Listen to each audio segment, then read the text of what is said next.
চারটা স্বপ্ন দেখা সফলতার লক্ষণ। আমরা হরহামেশাই স্বপ্ন দেখে থাকি, প্রতি রাত্রেই আমরা কিছু না কিছু স্বপ্ন দেখে থাকি।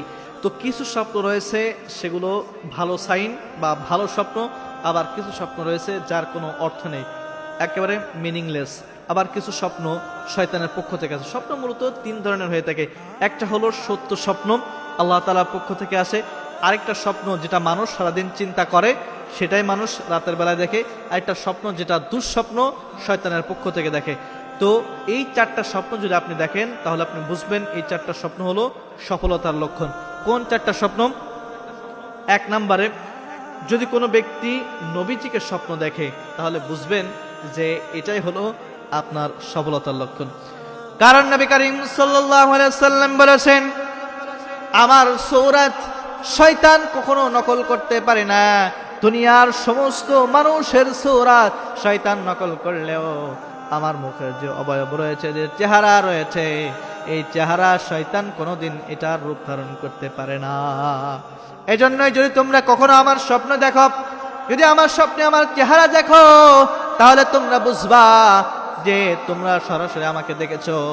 আর যখন নবীজিকে স্বপ্নে দেখা হবে, তার জন্য জাহান্নাম হারাম একজন করে দিয়েছেন। তিনি কে? আল্লাহ তাআলা তার জন্য জাহান্নাম হারাম করে দিয়েছেন। আর নবীজিকে স্বপ্নে দেখা মানে আপনার জন্য জান্নাত নিশ্চিত, জাহান্নাম আপনার জন্য হারাম। তাহলে আপনি যদি স্বপ্নে প্রথমত দেখেন নবীজি সাল্লাল্লাহু আলাইহি ওয়াসাল্লামকে, তাহলে আপনি বুঝবেন এটা হলো ভালো স্বপ্ন, আর এটা হলো আপনার সফলতার লক্ষণ। আপনার সফলতা খুব বেশি দূরে নাই। দুই নম্বরে, আপনি যদি স্বপ্নের ভিতরে দেখেন কন্যা সন্তান হয়েছে আপনার, আপনি যদি আপনার কন্যা সন্তান হয়েছে এটা দেখেন, বা যে কারো কারো কন্যা সন্তান হয়েছে, এটা যদি আপনি স্বপ্নে দেখেন, তাহলে আপনি বুঝবেন এটা হলো আপনার সফলতার লক্ষণ। কারণ আল্লাহ তাআলা বান্দার উপরে যখন খুশি হয় তখন ওই বান্দাকে কন্যা সন্তান দান করেন। তাহলে চিন্তা করেন, যখন স্বপ্নের ভিতরে আপনি এই বিষয়টা দেখবেন, আপনি বুঝবেন এটা হলো আপনার জন্য সফলতার একটা মাপকাঠি।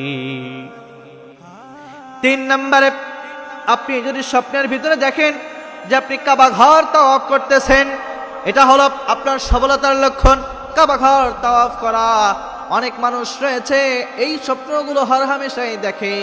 আপনি যখন দেখবেন যে আপনি কাবা ঘর তাওয়াফ করছেন, আপনি বুঝে নেবেন আপনার সফলতা আর খুব বেশি দূরে নয়, সফলতা আপনার খুব কাছাকাছি চলে এসেছে। চার নম্বরে, আপনি যখন দেখবেন যে আপনি ইমামতি করতেছেন, বা আপনি অনেকগুলো মানুষের ইমামতি করলেন, বা আপনার পিছনে আপনার অনুসরণ করতেছে অনেক মানুষ, তখন আপনি বুঝবেন এটা হলো আপনার সফলতার লক্ষণ। সামনে হয়তো আপনি গুরুতর কোনো দায়িত্ব পেতে যাচ্ছেন, বা আপনার সম্মাননা হবে, আপনার মর্যাদা বৃদ্ধি পাবে। যদি আপনি দেখেন আপনি স্বপ্নে ইমামতি করছেন, তাহলে কোন চারটার কথা বললাম? এক নম্বরে, আপনি যদি স্বপ্নে দেখেন আপনি নবীজিকে দেখেছেন, তাহলে এটা হলো সফলতার লক্ষণ। দুই নম্বরে, স্বপ্নে যদি দেখেন কন্যা সন্তান হয়েছে। তিন নম্বর, আপনি যদি স্বপ্নে দেখেন কাবা ঘর তাওয়াফ করছেন। চার নম্বর, আপনি যদি স্বপ্নে দেখেন আপনি ইমামতি করতেছেন। এই চারটা স্বপ্ন আপনি যখন দেখবেন, আপনি মনে করবেন আপনার সফলতার লক্ষণ হলো চারটা। এটা হলো ভালো একটা স্বপ্ন। এই চারটা স্বপ্ন দেখলে আপনি হতাশ হবেন না, আপনি আল্লাহ তাআলার কাছে শুকরিয়া আদায় করবেন।